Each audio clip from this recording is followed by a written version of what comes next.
गुरुर्ब्रह्मा गुरुर्विष्णु गुरुर्देवो महेश्वरः गुरुसाक्षात् परब्रह्म तस्मै श्री गुरवे नमः।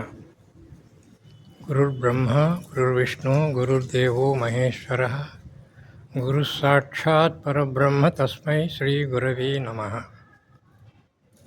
మనకంతా గురువు ముఖ్యం. గురువారం రోజు గురువుని తలుచుకోవాలి. వసుదేవ సుతం దేవం కంసచాణూరమర్దనం దేవకీ పరమానందం కృష్ణం వందే జగద్గురుం.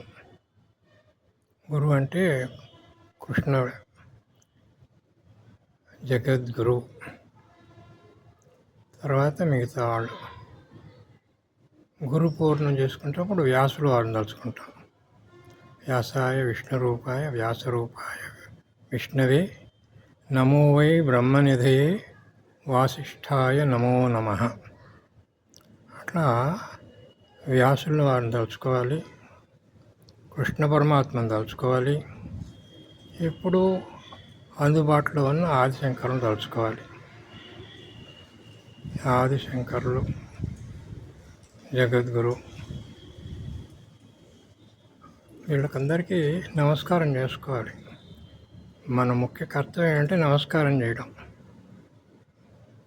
నమస్కారం చేసేటప్పుడు గురుత్వాన్ని ఆశ్రయించి నమస్కారం చేసుకోవాలి.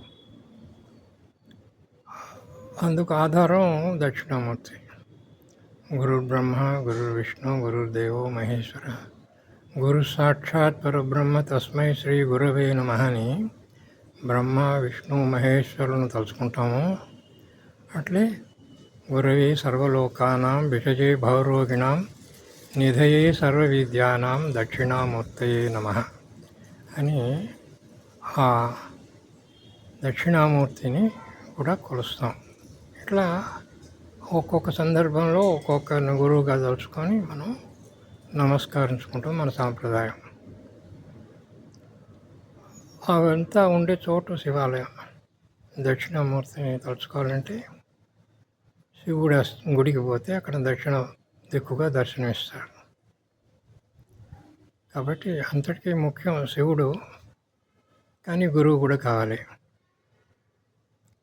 ఆ శివుళ్ళలో కూడా ముఖ్యమైన శివుడు ఇక్కడ కంచిలో అనంత పద్మనాభేశ్వరుడు.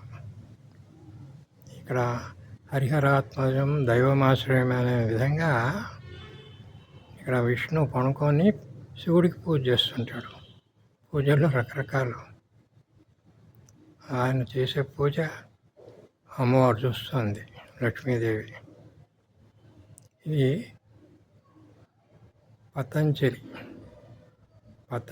అనే ఆయన ఇంటి స్థలంలో మహాస్వామి కనుక్కొని ఇక్కడ బయటకు తీసిపెట్టినటువంటి ఈ స్వామివారే అనంత పద్మనాభేశ్వరుడు.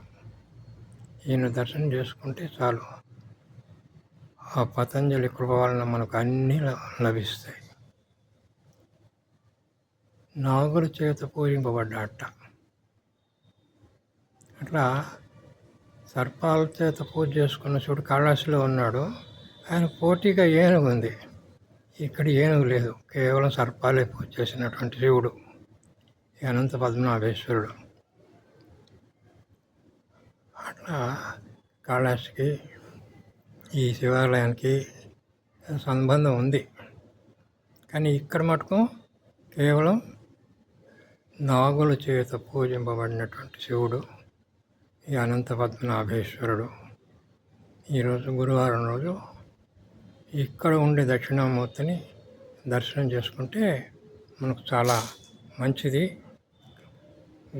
గురవే సర్వలోకానాం విషజే భవరోగిణాం నిధయే సర్వవిద్యానాం దక్షిణామూర్తయే నమః అంటూ ప్రకృతి సౌందర్యాన్ని తిలకిస్తూ ఆ దక్షిణామూర్తిని దర్శనం చేసుకుంటాం. ఇక్కడ ఉండే దక్షిణామూర్తి విచిత్రం. అన్ని చోట్ల దక్షిణామూర్తి ఒక విధంగా ఉంటాడు. ఇక్కడ ఉండే దక్షిణామూర్తి చాలా విచిత్రంగా ఉన్నాడు. అదేందో మీరు కనుక్కోండి. కాబట్టి మన కల్పనలు, చిత్రాలు, కళలు ఇవన్నీ మనం భ్రమపెడుతుంటాయి. కానీ ఈ దక్షిణామూర్తిని తలుచుకొని